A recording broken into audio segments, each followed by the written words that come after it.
Hi guys, and welcome back to the channel. And can I just say, the conditions couldn't be any more different to my last video. There's not a flake of snow to be seen. The weather in the UK never fails to surprise me. It's been absolutely chucking it down over the past couple of days, and now look at it. But because of that rain, I've had to crack my wellies on. It's going to be absolutely filthy today, but that's fine. It's all part of the fun.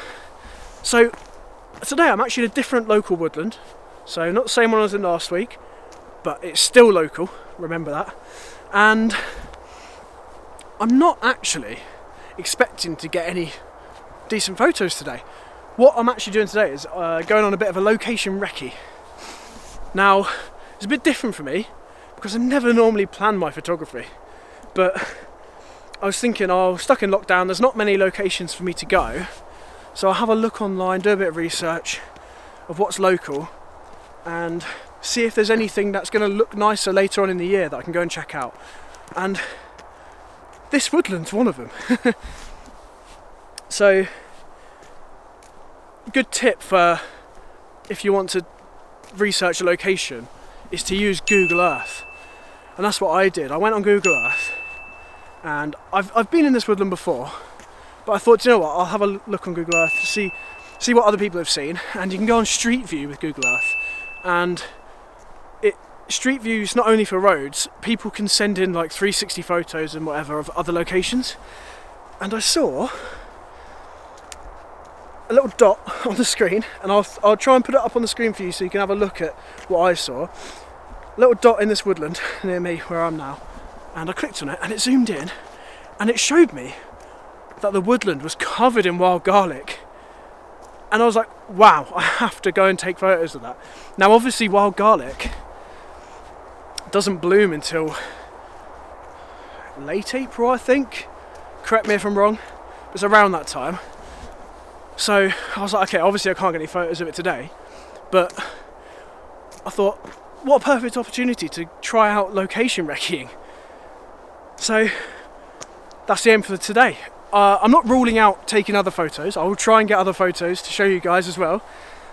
But for now, I'm going to head on over to that spot I've just showed you. It's a good like mile, it's a couple miles away from where I am now. So I'll head over there, and what we're going to do when we get there is just have a look at the landscape to see if when we come back there are any good compositions I can go straight to and save a bit of time when I'm there. Right, let's crack on.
Right, I've set up for my first photo of the day, and if I'm honest, it's quite different to what I normally photograph, really.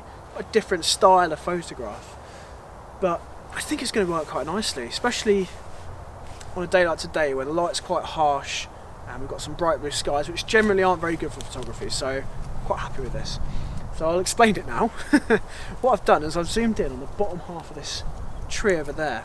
And a lot of the trees in this woodland are covered in ivy, which I think really offers a nice splash of colour in an otherwise desaturated landscape. And like I was saying in my last video, I'll link it up in the top there so you can go and watch it. The woodlands are really chaotic, and one way to make a nice photo in them is to kind of simplify the area. So like in my last video, the snow did that for me. It really simplified the sort of scene, made it a bit less chaotic. But obviously today we don't have any snow. I wish, but whatever. But one of the ways you can simplify a scene is to play with the depth of field. So what I've done to do that is I've actually put a telephoto lens on my camera, and I'm zoomed, well, I haven't zoomed in, I've got a 70 to 300 Tamron lens here, and I'm at 70mm, so I'm at as wide as it can go. But what a telephoto lens can do, it can really compress the scene, so it'll make the trees in the background look a bit closer. And I'm also on f4, so I've got quite a wide aperture as well, which will also blur out the background and help just isolate this tree with this bit of ivy on it. And I think it's going to make quite a nice photo. So I'll take the photo now. I'm at f4, like I said, ISO 100 and 250th of a second, and at 70mm. I'll take the photo.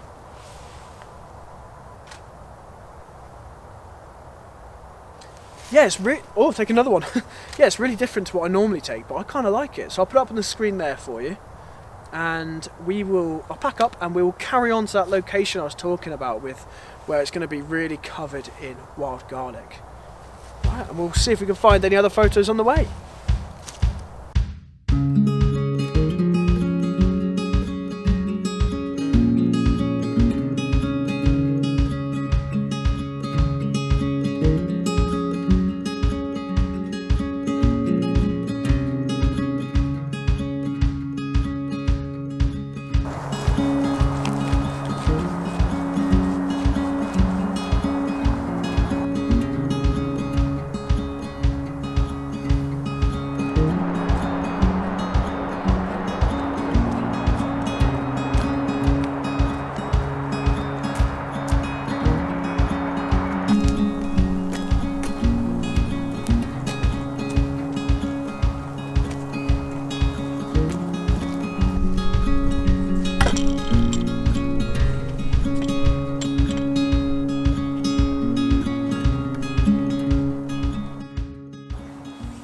Hi guys, I promise we'll be at this wild garlic woodland in just a second, but I kind of had to stop for this. I didn't realise it'd be such a nice view in my local area, but wow. Now what I should have done is gone on Google Earth, and what I didn't tell you earlier is on Google Earth there's a feature which lets you check the gradient of the landscape, and it will show you if there's any hills like there are here. I'm glad I didn't, because it was a nice surprise, but it's just a good tip if you're trying to plan a photography trip. Now, despite having this big open view, I've actually stuck my 70 to 300mm lens on, and I've zoomed right in on a church that's off in the distance. And I just like it because it's on the top of a hill, it breaks the horizon and gives the church a bit more prominence. I've also centred the church in my frame, which again gives it just a bit more prominence again. I think if it was in the left or the right hand side of the image, it might be difficult to understand what the whole point of the photograph is. I also really like how we've got some nice texture in the sky now. It's clouded over a bit, which is a lot nicer than bright blue skies. So yeah, I'm going to take the photo now. Like I said, I'm zoomed right into 300mm, and what I want is a nice quick shutter speed to reduce any camera shake. So I've put the aperture to f8, which just helps me speed that shutter speed up a bit. And it's actually allowed me to get a shutter speed of 1/200th of a second. I'm at ISO 100. And one other thing is I normally have my 2-second timer on, so that once I press the shutter and move my hand away, it gives time for the camera to stop shaking around after I've pressed it. But what I've done is I've actually changed that self-timer to 5 seconds, just to give it a bit of extra time to stop shaking, just because of how far I'm zoomed in. So I'm going to focus on the church, and I'll take the photo.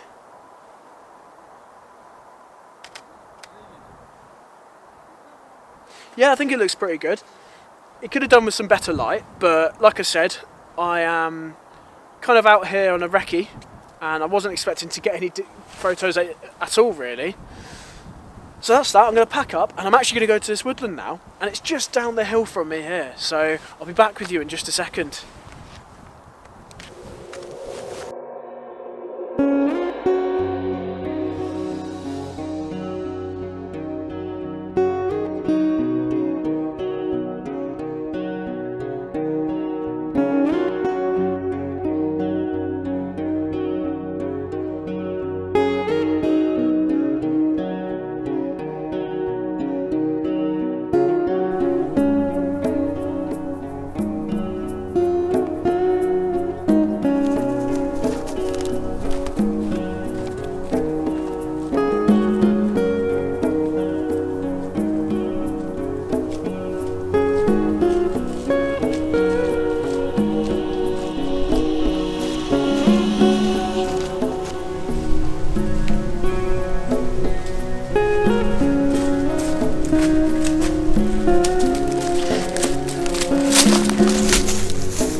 Yes guys, I've found the wild garlic woodland, finally! It's taken me ages. And it's a lot cooler than I thought it was going to be. I did not realise there was going to be this stream running through. Now let's just talk about why I don't normally plan my photography, and there's only one real reason: to avoid disappointment. So it's my opinion, and my opinion, you know, not everyone, you know, you might not think this, but I do. I think if you sit down and plan your trip thoroughly, even down to like, some people plan their photo, like even what photos they're going to take, and I think that can just lead to disappointment. And what I mean is that you're going to get there, and like I said earlier, the weather in the UK changes constantly, and it's not going to be exactly how you thought it was going to be most of the time. Obviously sometimes it can be, but I just think for me, I don't want to leave disappointed. I'm not saying I'd leave disappointed all the time, but I think the majority of the times I would. So going out without planning something meticulously, I think even if I go home without any good photos, I'm not going to be disappointed, because I know that I've been out and enjoyed myself, and I'm not expecting to get photos. Do you know what I mean? When you plan something so thoroughly, you expect to leave with photographs. That being said, I do think today has been a valuable lesson for me in terms of planning and location recceing, if that's even a word, recceing. I think if I hadn't come here today, I might have missed opportunities when I come later in the year when the wild garlic is blooming. So for example, it took me quite a while to get here today, and I've already missed the evening golden light, because it was when I got to this sort of location where I'm going to take this shot in a second, it was bathed in some evening light, but it's gone now, whatever. That's the whole point of the trip, is to come and just check out compositions. And I think, again, I would have saved time, because I now know where I'm going to come and take a photo. Speaking of which, I'll now talk you through one of the photos I'm going to take when it's covered in wild garlic. I'm going to definitely take a lot more than just this one composition, but for the sake of today's video, this is what I'm going to show you. So, as I said before, I did not realise this sort of stream was going to be running through, and I think it just makes a really nice foreground element, or just a area of interest in the photo, rather than just a carpet of the wild garlic. So I found a composition that I think is going to work when I come back, and it requires my wide angle 10 to 20mm lens. So I've got that on the front there, and I've also decided that I'm going to want to slow down this water just to make it look a bit smoother. Unfortunately, I don't actually have any neutral density filters for this lens as of yet, but what I do have is a polarizing filter, and that does allow me to reduce the light coming into the camera by about a stop, giving me a bit of a longer exposure. So I've got that on there, and I'm also at f14 even, mainly because that will help me slow down the shutter speed even more, but also because I've got my camera tilted down a little bit, and I've got some of these sort of reed things, I'm not sure exactly what plant they are, in the foreground, and I think if I didn't have it on f14 they might be a bit out of focus. I want them to be nice and sharp. So I'm going to take this photo. I'm not expecting it to be a masterpiece, but I just hope it will give you an idea of the composition I'm going to get when I come back in April, which I'll obviously bring you guys for as well, don't you worry. So I've changed my timer to 2 seconds again, because wide angle lens. Oh, I didn't mean to press it then. Just check. So I'm at ISO 100, f14 like I said, and I've managed to get my shutter speed down to 1.6 seconds. So that's just going to help smooth out this water a bit. Like I said, I'm not expecting it to be a masterpiece, because there's not really any light coming down onto it, it's just ambient light at the moment. But I'll throw it up, and I keep saying I'll throw it up, but I will pop it up on the screen for you to have a look at.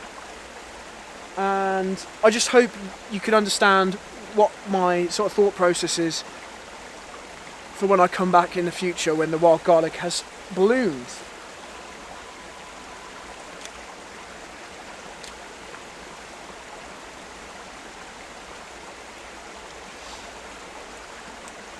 Yeah, so the general wouldn't say it's not a good photo, but the composition I like.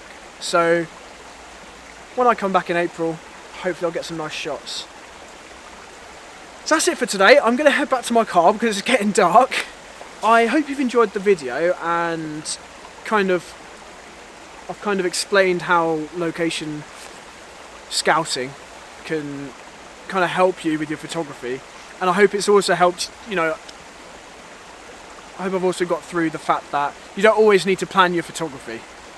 If you want to avoid some disappointment, I'd say just don't plan it. Just plan your photography 10% of the time. That's what I'm going to do. But yeah, thank you for watching, and if you like the video, drop a like on the video and consider subscribing. I will see you next time. See you later. Bye.